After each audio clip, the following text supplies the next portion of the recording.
In a world where the quality of information available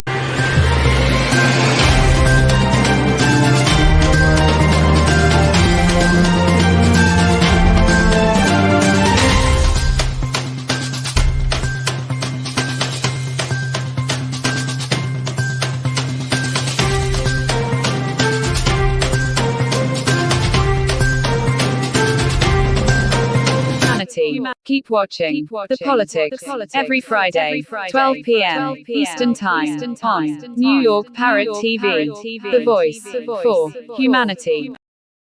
Welcome. I am Robert Press, your host, an official City of New York media ID person from the City of New York, which I just ran and got. That's why I'm in a little mess. And speaking of messes, it is very messy outside this Friday, December 16th. I hope you are inside watching me and not driving because the roads are a little bit flooded right now.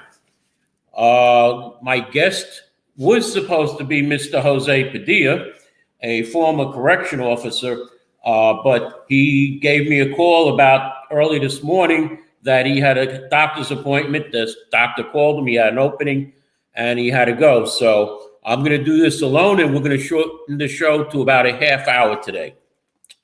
As I said, Mr. Padilla was a corrections officer, and we were going to speak about the conditions in Rikers Island where he was stationed.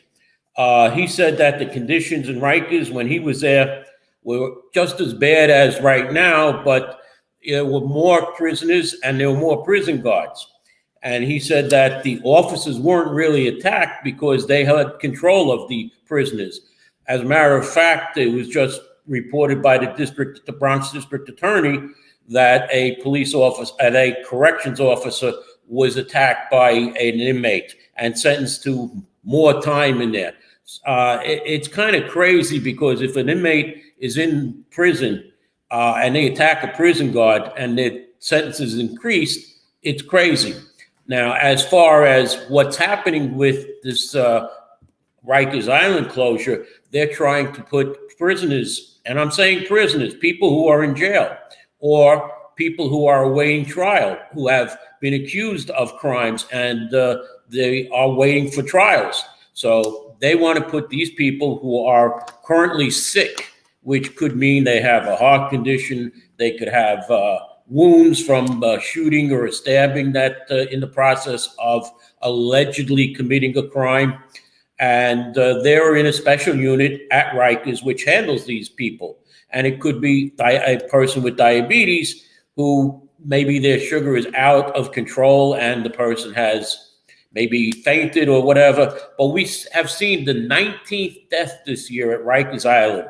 There has to be something wrong with Rikers Island. But what's happening is the city is proposing new borough jails.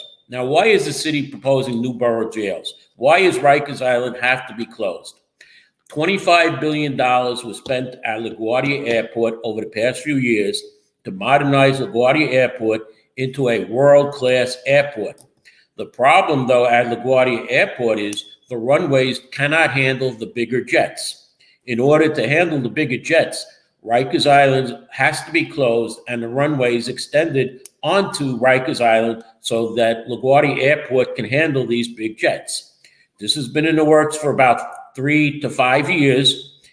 Lots of people know about it. And that is one of the main reasons Rikers Island is closing.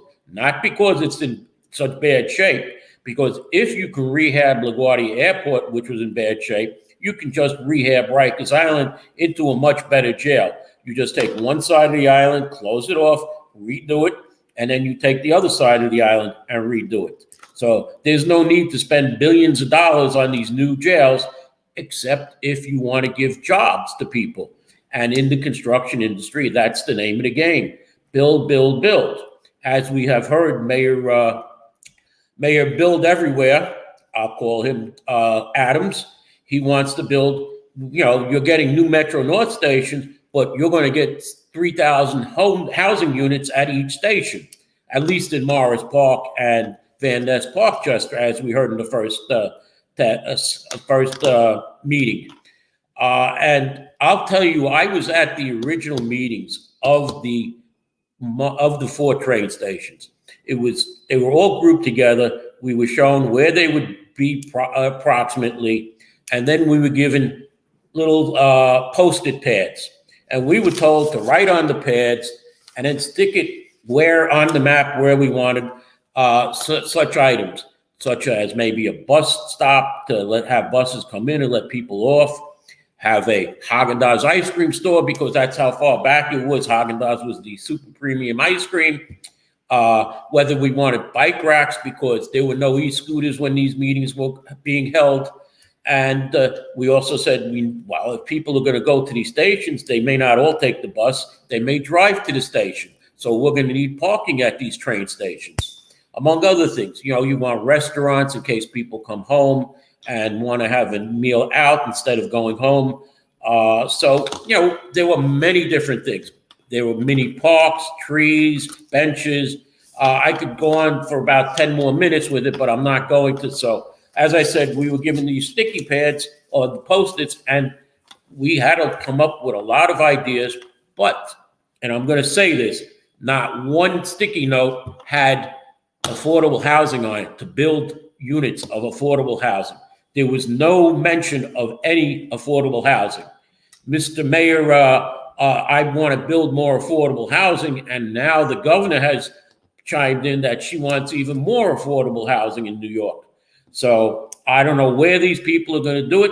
It seems that the east side is the last frontier, the east side of the Bronx, and they're going to kill the east side of the Bronx and make it just like the rest of the Bronx. So that's my comment on that for now. As I change and go to some different items, we'll talk about another item that the governor has done. Governor Kathy Hochul has signed the anti-puppy mill law. Now, what does that mean? That advocates were claiming that dogs that were being sold, puppies being sold in pet shops, were not really good puppies. They would get sick, and then some of them would die, or they would become where that the people who owned the pets didn't want them anymore and just let them go. So this anti-puppy mill law says that not only can pet shops no longer sell puppies, they can't sell kittens or rabbits, meaning when it comes to Easter, you will not be able to go to your local pet store and buy Easter bunny for your child. So they're going to have to stock up on some other items like turtles, birds, and whatever. There's also a move that they don't sell hamsters, because it seems that there's an overpopulation of hamsters. You know, it's really a good law that Governor Kathy Hochul has signed, and too bad that she's not really signing more good laws or changing the no cash bail law. The no cash bail law, and our mayor is later today having a meeting on, if I could find my notes, he's having a seminar on the rise in crime in stores. He's meeting with certain business owners to discuss why are you, for instance, he's going to say to Walgreens, why are you closing your drugstores? To CVS, why are you closing your drugstores? To certain larger merchants, or for instance, if he's going to have Manhattan people, the jewelry stores on Madison Avenue, why are you not selling your goods? You're closing up. Because they're getting robbed. People are coming in with bags, whatever, stealing stuff, and nothing can be done. The police cannot take these people in. The district attorney will not prosecute them if it's under $1,000. So people know, well, let's steal just $900 worth of merchandise, and the district attorney won't prosecute us. If it's over $1,000, it's considered grand theft, and that's when you get prosecuted. That's like, as you see, grand theft auto, because a car is valued at much more than $1,000. It's crazy. The one thing that has to be done is to make sure that the police can arrest people. And what's going to happen is there's going to be a need for more jails. All right. Now, Rikers Island is supposed to house people for no more than 1 year. All right. We heard the story of Khalif Browder being in there for over 2 years. And that's why they changed it to no cash bail law. I agree. If a person on their first offense is a minor offense, fine. Give them the benefit of the doubt. even on the second time, maybe they should be given a benefit of the doubt. But I remember we used to have a law, 3 strikes and you're out. I mean, if a person's going to be arrested for the 3rd time on the same offense, then they need to be kept in jail for a while until their trial and not let out, because what's happening now is they're not even going to Rikers Island to be held for a day or 2. They're at the police stations. They're giving a summons and said, goodbye, come back and please appear at your hearing. That's insane. The police basically are saying that we are not going to arrest them because they're not going to come back.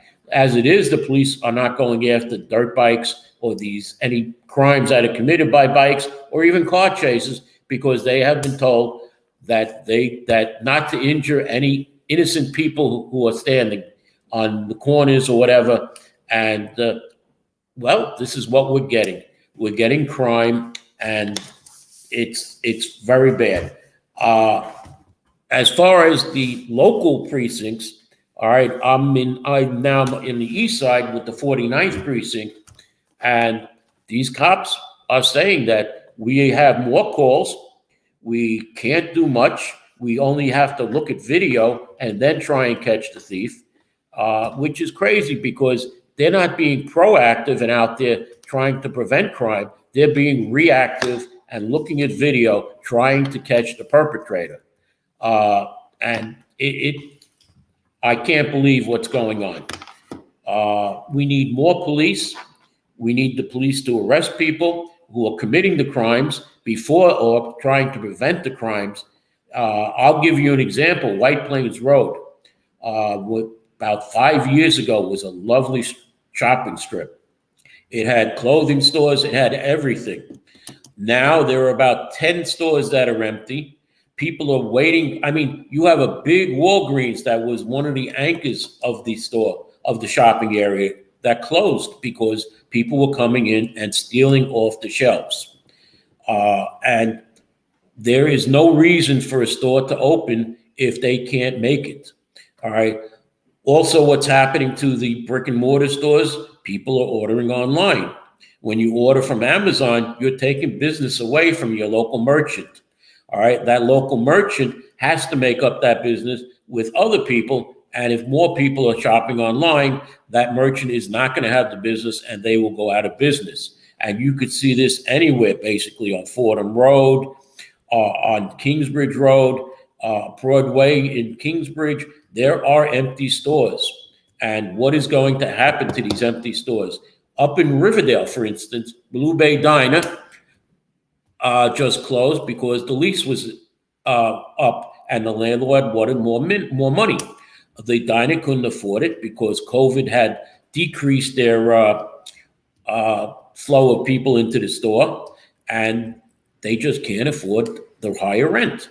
It's unbelievable. We have no recovery project, but Mayor Bildit wants to build more at these train stations. You are just going to take away business from other stores and hurt the economy. You're going to depress more areas of the Bronx. The Bronx as it is depressed. The students in the Bronx aren't performing where they should be, but the mayor wants to build more. We're going to be going to a commercial in about 30 seconds. When we come back, I'm going to talk a little more about the mayor's initiative and the two Metro North stations on the east side of the Bronx. So if we could have... Do you wish your business makes it to the top list of the most searched for business in the US and around the world? Or are you searching for halal compliant services and products online? Then Halal Finder is your online resource directory pointing you to the right places and products. Let's help you explore halal products and services of your choice as we manage many halal businesses across the world. Promote your business with halalfinder.com, the only plug you need to grow. Our services include business listing, digital marketing, branding strategy, SEO campaigns, crowdfunding, and humanitarian support. On our Compassion Corner, we offer crowdfunding of halal ventures and humanitarian services. In this section, you can make or receive donations, start donation campaign, and check existing donation campaigns. And by paying zakat and sadaqah to our compassion platform on halalfinder.com, you have supported the poor, widows or widowers, orphans and the likes around the world. Contact us at info@halalfinder.com or call +1 718 822 5555. Get started today at halalfinder.com. Okay, welcome back to the show. I found the item about the mayor with his crime summit, his retail theft summit. It's at 2 p.m. and it's closed to the press. Okay, it seems that Mayor Adams is afraid of the media. I caught him in January of this year, questioned him about a 140 single men's homeless shelter on White Plains Road, where I said to him, how can you add 140 more single homeless men to the 200 single homeless men shelters already planned in the works for Community Board 11? That means you'll have 540 single homeless men when the board itself says that their responsibility of homelessness is about 800. Also, throughout the time, this past time, I and others have found out that hospitals like Jacobi Hospital, Einstein Hospital, Montefiore, which are both together, Montefiore owns Einstein, and even Bronx Psychiatric are sending people to the Bronx Intake Center for Homelessness. Now, they have to put an address on there, and what is the address being used? The address of the hospital or the psychiatric center. And where are those hospitals or psych center? They are in Community Board 11. And the Department of Homeless Services still has not told Community Board 11, even though Jacobi Hospital has admitted to at least 15 people coming from Jacobi Hospital, which we know is much more, that the Department of Homeless Services will not say how much. However, the online newspaper, The City, in one of its articles about Just Home, says that Community Board 11 has 540 homeless responsibility. Maybe that's why Mayor Adams checked with the Department of Homeless Services and then spoke with Bronx Borough President Vanessa Gibson, and she came to a community activist meeting where I was co-chair with Hazel Mura of Community Board 11. She's the housing chair on Community Board 11 and also the secretary. And the borough president came in March, middle of March, to tell us that Mayor Adams has decided not to go ahead with this new project of the single homeless men on White Plains Road. Now, there's a city council law that went into effect last year in buildings that receive either city money to build the project, or if they get tax breaks, that they must have a 15% homeless component, which means there are 300 new units going up on Allerton Avenue where the Delicios or Superfood used to be. And 45 of those apartments or units are going to have to be for homeless people. Around the corner, basically, the Key Food, which is now Fine Fare for years, also is having a new building going up there with 330 units of apartments. Now, in that building, they're going to have at least 45 units for homeless, also with this 15% share. So now we have over 90 units that are going to be set aside in two buildings alone, not to mention what has been set aside already, because buildings have gone up in the Allerton area in the last couple of years. So how many people will go into those 90 units, and how many people will be subtracted then from the responsibility of Community Board 11? Also, with the mayor planning 3,000 units of housing by each Metro North station, the Morris Park Metro North station is completely in Community Board 11, and the Parkchester / Van Nest station, well, Van Nest is part of Community Board 11. So of those 6,000, 4,000 or more, probably 4,500 new units of housing could be in Community Board 11. And if just taking a crazy number, you could have at 200 or 300 units reserved for the homeless. Now, At the recent Metro North hearing, public hearing they had about the new station at Morris Park and Van Ness, I was able to ask, well, how much of these new units will be set aside for the homeless? Now, of course, they didn't want to tell us, so the public wouldn't know. And the answer was, well, we don't know how the financing is going to be. Well, I'll bet you that those new buildings that are going to be going up by the train stations are either going to get tax breaks or city funding. Okay, so they will have to have the 15% set aside for homeless. And that means that in addition to the currently projected 200 people buildings for single homeless men, Community Board 11 could wind up with 1,000 or even 1,500 homeless people. Now, that's not fair. And in fair share, it's supposed to be spread out. And that's what Mayor de Blasio was trying to do when he said Community Board 11 has to take these homeless shelters. So I think that Community Board 11 is going to have to watch this very close and even say to DHS, which, while we don't know when the Department of Homeless Services was at the last meeting with Community Board 11, there's a district service cabinet meeting held every month except for December by the district managers of the community boards, where all the agencies or most of the agencies are supposed to be representative and take care of problems. I know that from when I was on Community Board 8 and I ran for its district manager, knowing what a district manager is supposed to do.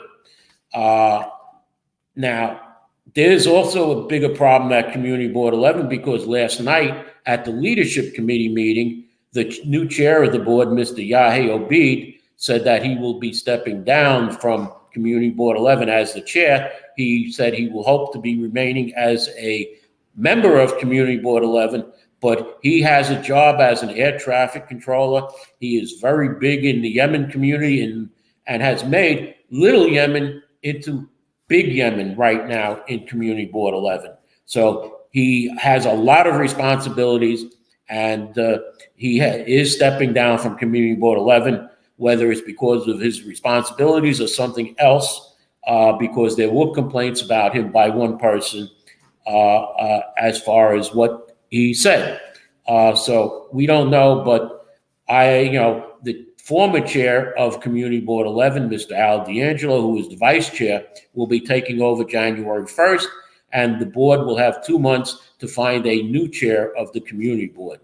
Hopefully they will. Next item. We have legal cannabis, as they call it. The old name for it was marijuana, weed, whatever you called it. And it seems that there are sales of this new product already, even before stores are set up. There are going to be stores licensed by the state to sell the product, but you can probably go down your block to your corner store and see, or your head shop and see that they are selling this product already. It is illegal for them to sell it, and our mayor is taking action by confiscating this illegal cannabis, marijuana, pot, or whatever you want to call it, weed. Now, they have confiscated about 100,000 pounds of this already. Now, what they're going to do with it, how they're going to get rid of it, are they going to bury it in the ground like with the garbage, or is there going to be one big smoke-off at Gracie Mansion, where the mayor invites his friends over? Hey, guys, we got all of this weed. Let's smoke it. Hey, we got to get rid of it some way. But he has not said what he's going to do with this weed. As we're going to be closing soon, because I'm cutting the show in half this week because I don't have a guest, I just want to mention that 2023, which is less than a month away, will bring elections for city council. This is the redistricting year. It happens for every 10 years for the state assembly, state senate, and and Congress. However, that the city council does it every 20 years. The members are term limited to 2 4-year terms. However, in this redistricting year, should any new council member come in during this time, I should say next year, they will be in for 2 years, and then they will be allowed to have 2 4-year terms. So instead of just 8 years, if a new council member comes in, they can stay for 10 years. Now, I myself am being asked by people to run for the City Council District 13, where I now live. I've lived in Morris Park since 2019 and have become well acclimated to the community.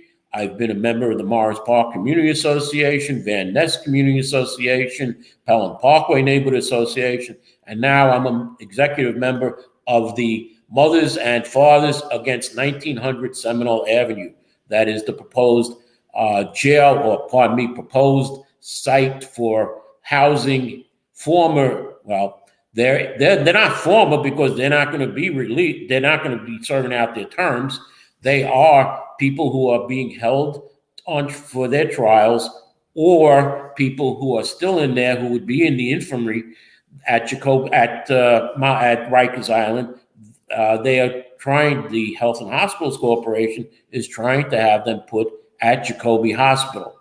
They are saying they have 50 people that will go in based on their medical needs, which I said could be as little as diabetes. And they are not telling the community what crimes these people have committed. Only the Health and Hospitals Corporation, the Fortune Society, who will be running this program, and God will know what these people have committed. Unfortunately, the community will have no reaction, and people are selling their homes now when they should be fighting this. All right. I believe that this will not happen at Jacoby Hospital. I'm being told by some inside information that certain people in power at Jacoby Hospital don't want it. The staff are afraid of it because they don't want to work with criminals. These people will be walking around free on the hospital grounds in the community, and the Health and Hospitals Corporation said they will be able to take buses, the Bronx BX12 bus on Pelham Parkway right in front of Jacoby Hospital. Now, what that means, too, is that I've gotten word that the Health and Hospitals Corporation is overbooking their appointments, or I should say, telling their people to go to other hospitals that are in the Health and Hospitals Corporation unit because they can't service them at one hospital, so you can go to the other hospital. This could be why these people will be taking the bus, going to Lincoln Hospital, Harlem Hospital, or any other hospital, because as it is right now, Jacoby Hospital is overbooked. As far as anything else, right now we are in the middle of toy giveaways, Christmas tree lightings, menorah lightings around the borough, and I will be reporting on these. You can check my blog at www.100% Bronx News. That's 100 BRONXNEWS. And then, 100% Bronx News. My Gmail is 100% Bronx News .com. 100%. Yeah, my Gmail is 100% Bronx News @gmail.com. My blog is www.100%bronx.blogspot.com. All right. And I'm going to sign off right now. And just my producer has reminded me to say that Halal Finder is owned by Sheikh Musa Drama, who is the owner of Muslim Media, who is the owner of this show. So, Mr. Producer, and our host, our guest, our audience, thank you for watching, and please excuse the miscues by me, because even on live TV, the best of us make miscues. Thank you for watching the show.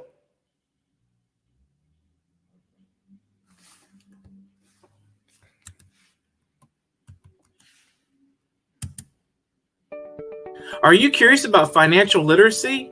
Then take a look at Professor Anthony Rivecchio's new program on Parrot TV. It's called Financial Focus University. This is an excellent program to learn about questions related to your own finances post